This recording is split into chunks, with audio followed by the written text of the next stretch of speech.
It's time now to take a look through the international papers, and for that I'm joined by Nicholas Rushworth. Hello, Hi, Claire. Nicholas. We're going to head to the US first of all because, of course, there's a big debate coming up between Mitt Romney and Barack Obama.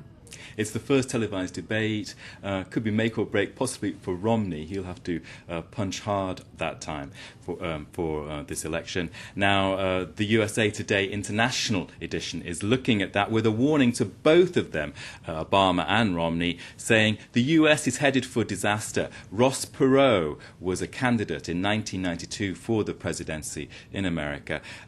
He ran as an independent, a billionaire. He influenced public opinion but didn't get many votes, but even then he was a doom and gloom merchant, sort of saying, well, the economy is headed for disaster. He's saying it again. He's come out after being more or less off radar for years. He's saying, yep, it's going to be more of the same, more of economic disaster, and that's the two of the candidates are not up for that. Now, he in that interview with USA Today, he's saying the debt for the Americans has gone from $4 trillion when Ross Perot was running as candidate in 1992 to $16 trillion now, and the paper says neither of the candidates have the right angle on how to deal with this balancing the budget dilemma. Now, a journalist for The Guardian has been back to a US town that he reported from in 2008. Well, that journalist is Gary Young.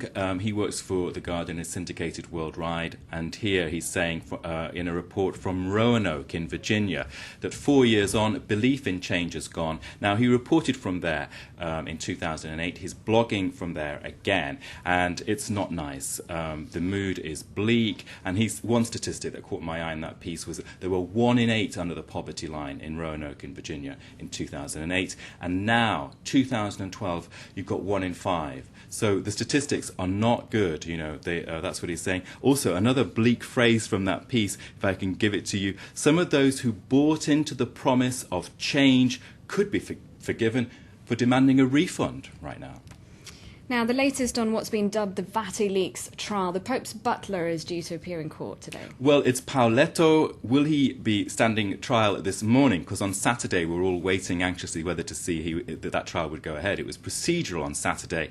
There are going to be several hearings this week. Today, it seems, according to the Vatican Insider, which is a blog in La Stampa there, we can see WikiLeaks, the faccia a faccia, the face-to-face between Paolo Gabrielli, the Pope's butler, and the Pope's secretary, who is Don Georg, and he could possibly be giving his testimony this morning. He's a key witness. So, of course, in that case, the Pope's butler has acknowledged that he stole documents. Those documents found their way into the press, and they open up a kind of point to a web of intrigue and alleged financial corruption at the Holy See, to say the very least. So one of the worst scandals for the Pope. Now, the Daily Telegraph in the UK is reporting also on this story, but from the point of view not of events now, but from quotes from a lawyer who worked in 1998 many years ago on another scandal that hit the Holy See, and that was about the murder and suicide of a Swiss guard. Now, that lawyer, Luc Broletto, he's saying, well, what we're going to be seeing now in this week of the trial is a farce, because what's happened is that the Vatican is managing the media, and basically, as far as that quote in there in the Telegraph is saying, is that we are not going to get to the truth in this WikiLeaks trial. Now, the inquiry into the Marikana shootings in South Africa in August began on Monday. What are the papers saying about that? Well, that was a horrendous event, wasn't it, back in August, when police shot down 34 striking platinum miners. The Daily Dispatch in South Africa is saying, we want this inquiry to be accurate.